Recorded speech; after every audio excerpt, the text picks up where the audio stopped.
एक कहावत है कि इस दुनिया में बिना स्वार्थ कोई आपकी मदद नहीं करता, पर बात अगर 3,800 करोड़ की हो तो मामला थोड़ा गंभीर हो जाता है।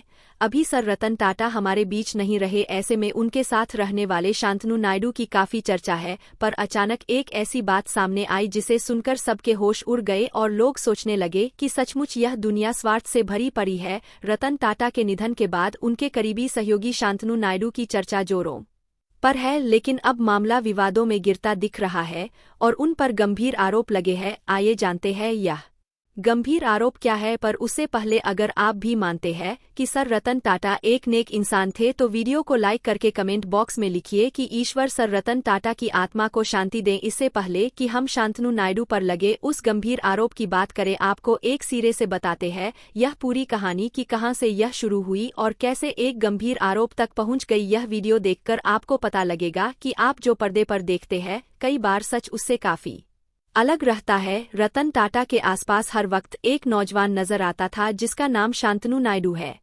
शांतनु का रतन से कोई पारिवारिक संबंध नहीं है, बल्कि वह टाटा ट्रस्ट के डिप्टी जनरल मैनेजर है। जानवरों के साथ नायडू की दोस्ती ने उन्हें रतन का दोस्त बना दिया। नायडू ने एक इंटरव्यू में बताया था कि 2014 में वह पुणे के टाटा लेक्सी में ऑटोमोबाइल डिजाइन इंजीनियर के रूप में काम कर रहे थे। एक दिन ऑफिस से घर लौटते वक्त उन्हें सड़क पर एक मरा हुआ कुत्ता दिखाई दिया। इसे देखकर वह इतना परेशान हुए कि उन्होंने आवारा कुत्तों को कार की चपेट में आने से बचाने के लिए रिफ्लेक्टिव कॉलर बनाया। जब कुत्ते के शरीर में लगाए जाने वाले इस डिवाइस की मांग बढ़ने लगी तो फंड की कमी के कारण लोगों की मांग पूरी करने में उन्हें दिक्कतें आने लगी। तभी उनके पिता ने उनसे टाटा को एक पत्र लिखने का आग्रह किया। पहले तो वह झिझक, लेकिन आखिरकार उन्होंने रतन टाटा को एक पत्र लिखा। 2 महीने बाद नायडू को टाटा से एक पत्र मिला जिसमें शांतनु को निजी रूप से मिलने के लिए कहा गया था। इस मुलाकात में रतन टाटा इतने प्रभावित हुए कि उन्होंने शांतन के एनजीओ मोटोपोज को फंड देने का फैसला किया। इसके बाद ही मोटोपोज ने सिर्फ कुत्ते ही नहीं बल्कि बाघों के लिए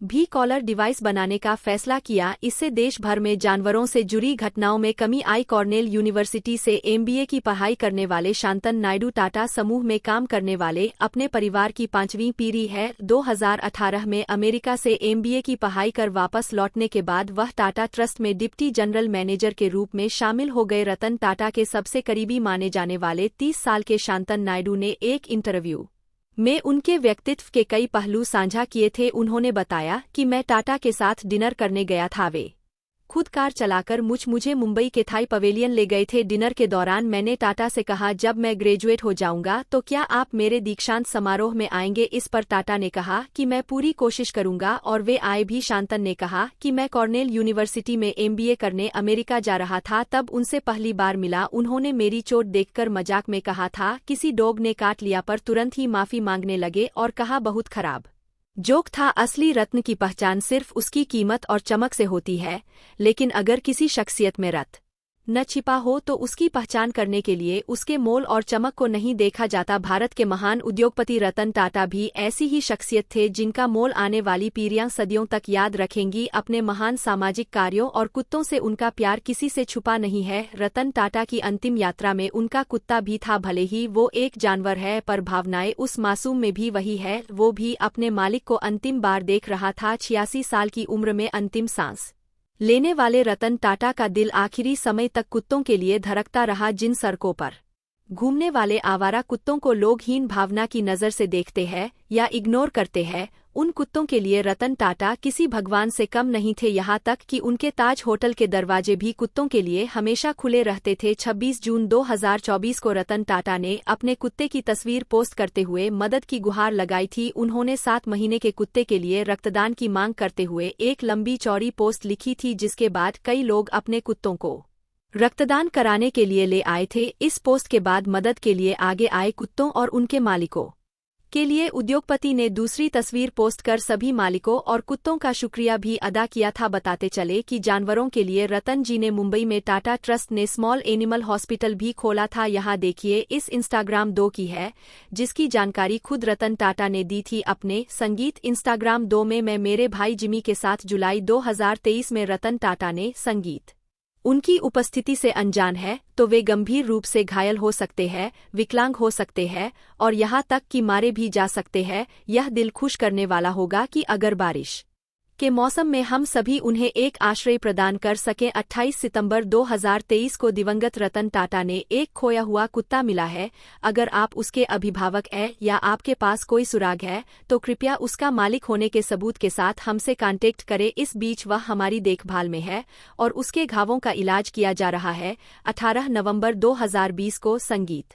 उन्होंने लिखा कि इस दिवाली विशेष रूप से गोवा मेरे ऑफिस के साथी के साथ कुछ दिल छू लेने वाले पल आए। अब आपको उस गंभीर आरोप के बारे में बताते हैं। दरअसल कुछ लोग अपने स्वार्थ में इतने अंधे हो जाते हैं कि उन्हें सही और गलत का कोई अंदाजा ही नहीं रहता, जैसा कि इस इन्फ्लुएंस ने किया। थोड़े से व्यूज और लाइक्स बटोरने के लिए किसी पर इतना गंभीर आरोप लगाना नीचता की सारी सीमाएं पार कर जाता है।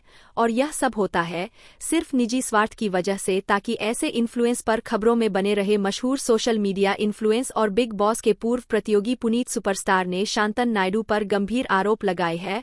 उन्होंने शांतनु का एक वीडियो सोशल मीडिया पर शेयर किया जिसमें शांतनु रतन टाटा के निधन के दिन अपने बाल सेट करते हुए दिखाई दे रहे हैं। इस वीडियो के आधार पर पुनीत सुपरस्टार ने शांतनु की जांच की मांग की है और सोशल मीडिया पर तहलका मचा दिया है। पुनीत सुपरस्टार, जो अपने विचित्र वीडियोज और कॉमेडी कंटेंट के लिए सोशल मीडिया पर खास मशहूर है, ने इस बार एक अलग ही मुद्दा उठाया है।